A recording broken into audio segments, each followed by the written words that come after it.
Welcome to episode 180 of Gods and Heroes of Ancient Greece. My name is MyLinda, Butterworth, and today we continue with part 4 of the love story of Eros and Psyche. The god, being burned by the lamp's oil and perceiving that promise and faith was broken, he fled away without uttering a single word from the eyes and hands of his most unhappy wife.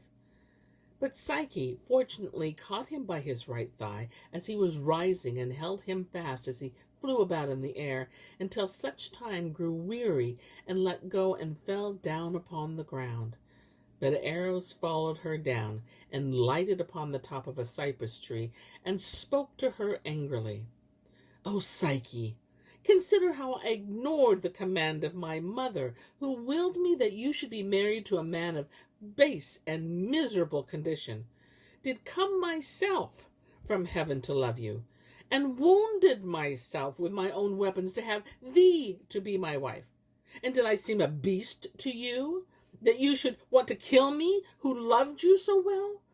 Did I not always give thee in charge? Did I not gently tell you to beware? But those cursed aiders and counselors of yours shall be greatly rewarded for their pains. As for you, you shall be sufficiently punished by my absence." When he had spoken these words, he took his flight into the air. Then Psyche fell flat on the ground and cast her eyes after him into the air, and watched her husband for as long as she could, weeping and lamenting piteously. But when he was gone out of her sight, she threw herself into the closest running river for the great anguish and grief of losing her husband. Howbeit, the water would not suffer her to be drowned, but took pity upon her, in the honor of Eros, who had a habit of broiling and burning the river, and so it threw her upon the bank against the herbs. Then Pan, the pastoral god, sitting on the riverside, embracing and teaching the goddess Canna to tune her songs and pipes, by whom were feeding the young and tender goats.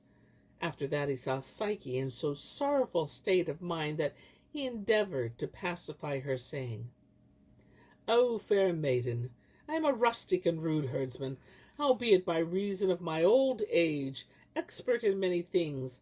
For as far as I can learn by conjecture, which, according to as wise men do term, is called divination, I perceive by your uncertain gait, your pale hue, your sobbing sighs, and your watery eyes, that you are greatly in love.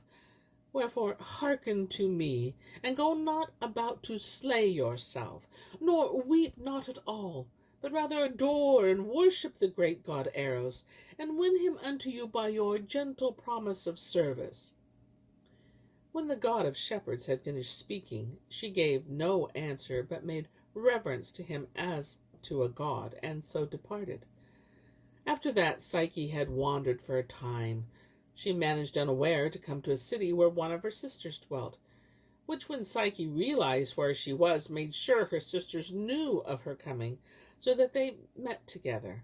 And after great embracing and salutation, the sister of Psyche demanded to know why she was there. "Do you remember the counsel that you gave me," said Psyche, "where you told me to kill the beast, who under color of my husband did lie with me every night? You shall understand that as soon as I brought forth a lamp to see and behold his shape, I perceived that he was the son of Aphrodite, even Eros himself that lay with me.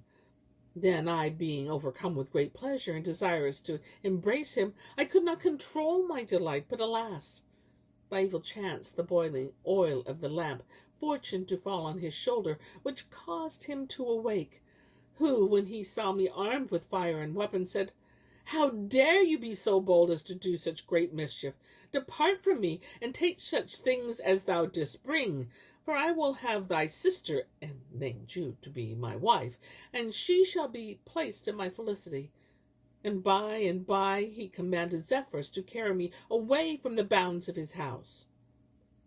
Psyche had scantly finished her tale, but her sister, pierced with carnal desire and wicked envy, ran away from home, and telling her husband that she had heard of the death of her parents, took a ship and came to the mountain.